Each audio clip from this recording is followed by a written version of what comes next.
தேர்தலில் வெற்றி பெறுவதற்கு நீங்கள் என்ன செய்கிறீர்கள் என்பதுதான் அதிபர் சீமான் அவர்களை பார்த்து நான் கேட்கக்கூடிய கேள்வி. குரல் கொடுக்குறேன்னு சொல்லிட்டு அந்த ஆடு மாடுகளை கூப்பிட்டு வச்சு பேசிட்டு பாரு, நல்லா இருக்கியா, உனக்காக நான் பேசுறேன். கத்து பே.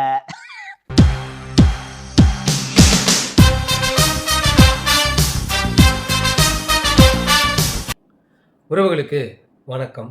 மீண்டும் மீண்டும் சவுக்கு சங்கர் சாக்கடை சங்கரா மாறிக்கொண்டே இருக்கிறார். அந்த ஆள் என்ன மனநிலைமை இருப்பார்னு தெரில.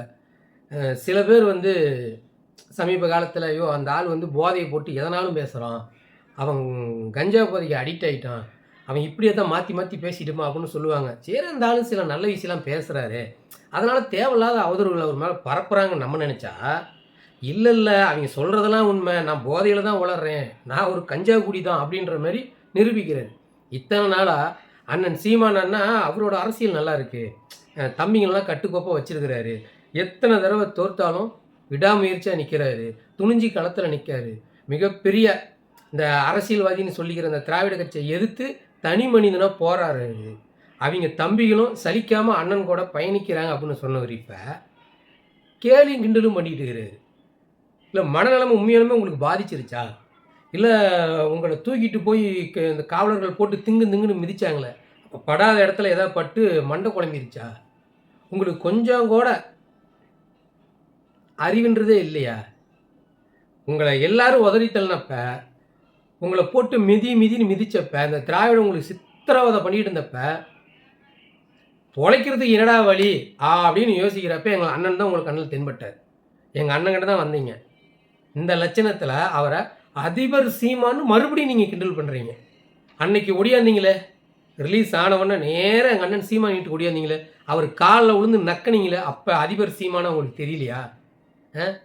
இந்த திராவிடம் உங்களை நசுக்கிறப்ப பிதுக்கிறப்பலாம் இதே அதிபர் சீமான் அவர்கள் தான் உங்களுக்கு பாதுகாப்பாக இருந்தார், உங்கள் நண்பருக்கும் பாதுகாப்பாக இருந்தார். அப்போல்லாம் உங்களுக்கு எங்கள் அண்ணன் இனிச்சார், இப்போ உங்களுக்கு கசக்கிறாரா? அதாவதுங்க, வாயை வாடகைக்கு விடலாம், ஆனால் அதை வச்சு விபச்சாரம் எப்படி பண்ணுறதுன்னா அது சவுக்கு சங்கரை பார்த்து நம்ம கற்றுக்கணும். ஐயா ஸ்டாலின் அவர்களை பெருமையாக பேசுகிறது, அதுக்கப்புறம் உடனே ஐயா எடப்பாடி போய் பெருமையாக பேசுகிறது, இப்போது வருங்கால முதல்வர் இளைய காமராஜர் விஜயை பெருமையாக பேசுகிறது. அதாவது இந்த வாயை எல்லா இடத்துலையும் வச்சுறது, எவன் காசு கொடுக்குறானோ அவனுக்கு அப்படியே மாறிக்கிறது. இதெல்லாம் ஒரு பொழப்பா? நீ எங்கேயோ போங்க, யார்கிட்டயோ காசு வாங்குங்க, உங்கள் வயிற்று பொழப்புக்கு பண்ணுங்க, அதை நான் இல்லைன்னு சொல்லலை. உங்களுக்கு நீங்கள் கஷ்டப்படுறப்ப கூட துணையாக நின்று எங்கள் அண்ணன் சீமானை சீன்றது எவ்வளோ பெரிய துரோகம். எங்கள் அண்ணனை சொல்லணும், அவர் தான் ஆனா ஊனா எல்லாரும் நல்லவங்கன்னு ரொம்ப இடம் கொடுத்துட்றாரு. உங்களை மாரி ஆள் பண்ணுறதை பார்த்தா இதுக்கு மேலே எங்கள் அண்ணன் உஷாராக இருக்கணும். எவனையுமே நம்ம பக்கத்தில் அண்டை வைக்கக்கூடாது, எல்லாருமே துரோகிங்க தான். இவனுங்க தேவைன்னா நம்ம காலை பிடிப்பாங்க, தேவையில்லைன்னா காலை வருவானுங்க அப்படின்னு எங்கள் அண்ணன் புரிஞ்சுக்கணும். எங்கள் அண்ணனுக்கு தெரியும், பட் இருந்தாலும் கஷ்டப்படுறாங்களே, அடிபட்டுட்டான், அவனுக்கு முதலுதவி பண்ணணும் அப்படின்ற மாதிரி இந்த திராவிடம் உங்களை போட்டு கொலையாக கொன்னுச்சு, தூக்கி கொண்டு போய் ஜெயிலில் வச்சு குமுறு ஒரு கையை உடைச்சாங்க.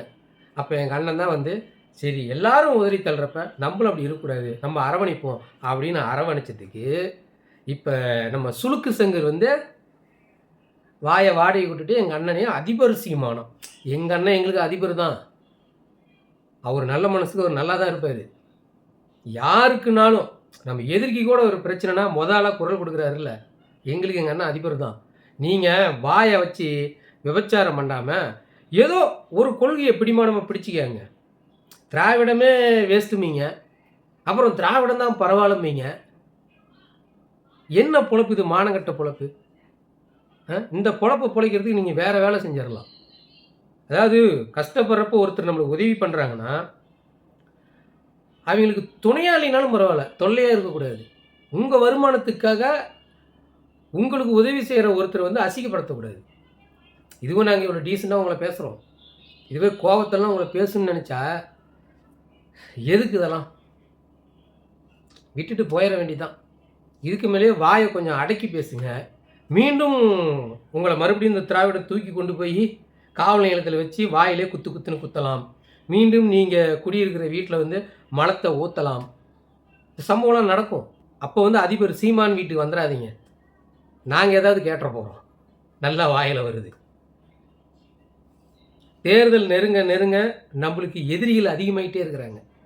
இந்த எதிரிகள்லாம் ஏன் வந்து நம்மளுக்கு ஆப்போசிட்டாக நிற்கிறாங்க அப்படின்னா, கொள்கைக்காகலாம் இல்லை. இவங்களுக்கு ஒரு கொள்கையும் இல்லை, ஒரு மயிரும் இல்லை. இவங்களுக்கு தேவைலாம் பணம். அந்த பணத்தை வாங்கிட்டா எவ்வளோ பெரிய நல்ல மனிதராக இருந்தாலும் அவங்கள நம்ம அசிங்கமாக பேசலாம். ஏன்னா அவங்களுக்கு கண்ணை மறைக்கிறது பணம் தான். பணத்துக்காக பீய கூட திம்பானுங்க இவனுங்க. அடுத்த தலைமுறை வீணாக போகுது. தொடர்ந்து சின்ன சின்ன பிள்ளைங்கள பாலியல் வன்கொடுமை பண்ணி கொன்னுட்டு இருக்கிறானுங்க. இப்போ கூட பிளாஸ் நியூஸ் ஒன்று ஓடிட்டு இருக்குது.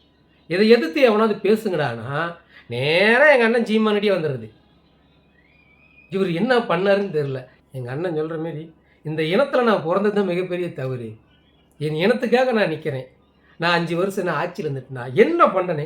என் மேலே குற்றச்சாட்டாக வைக்கிறீங்க, என் மேலே அவதூறாக பரப்புறீங்க அப்படின்னு எங்கள் அண்ணன் கேட்குறது அப்போ ஞாபகம் வருது. அவர் என்ன தான் பண்ணார்?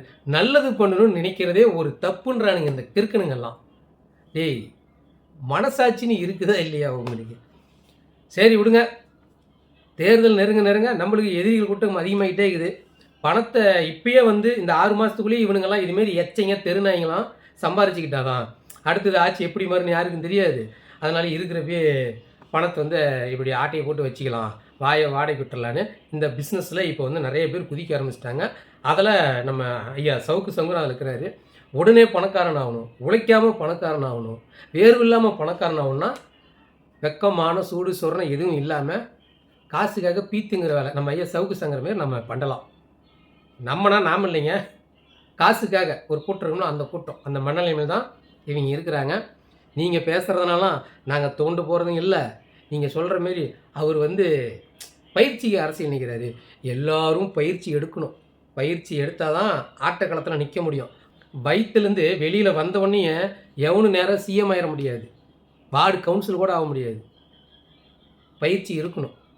பயிற்சியும் முயற்சியும் இருந்தால் தான் நாம் நினச்சதை நடத்த முடியும். உங்களை மாதிரி கேடுகட்டு வேலையை நாங்கள் பார்க்கல. மீண்டும் ஒரு காலில் சந்திப்போம். நன்றி.